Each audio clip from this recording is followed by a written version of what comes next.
Hey, it's Shana, just a human from Los Angeles, here to help you pick up the pieces from your breakup. So, you know the saying, two steps forward and one step back? Sometimes I feel like it should be the opposite, one step forward and two steps back. I had come so far in my breakup recovery recently, and I really felt like I had completely and finally lovingly detached from my ex. And then, bam, these past couple of weeks, I have to be honest, have been extremely triggerful for me. I know that's not a word, but it is now. It seems like everything around me has been like specifically put there by the universe to remind me of my ex.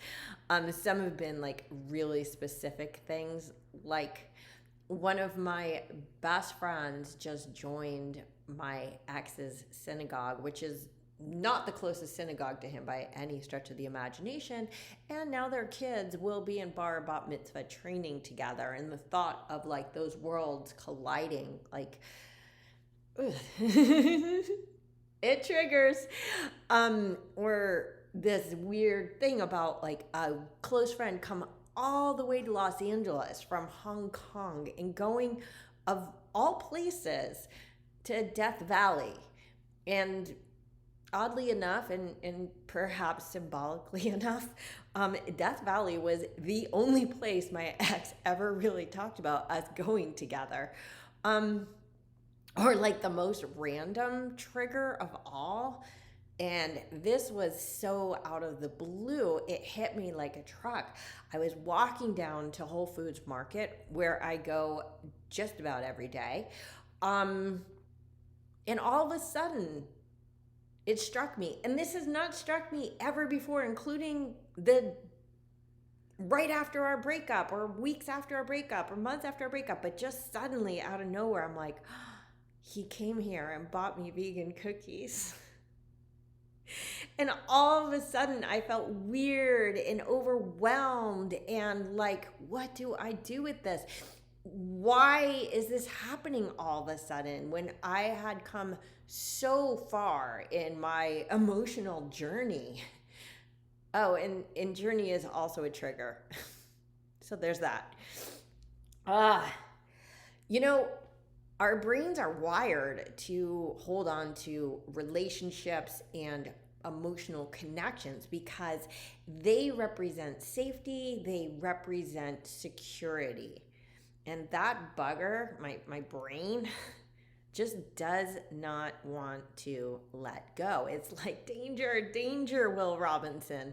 Although my brain doesn't say Will Robinson, it says Shauna Meyerson, but nonetheless, the only connection that I have left with my ex is an energetic, emotional, and spiritual one. And if I truly let that go, there won't be anything left.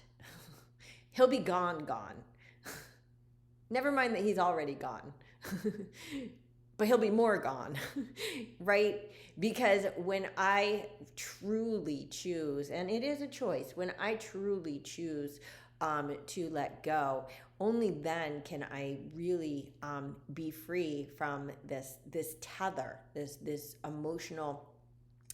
I use the word connection, but maybe connection is too positive of a term. But whatever it is that makes me feel like I need to keep him in a piece of my heart, I have to be honest. It makes my brain hurt. It makes my heart sick all over again. And thus begins the work of recovery all over again.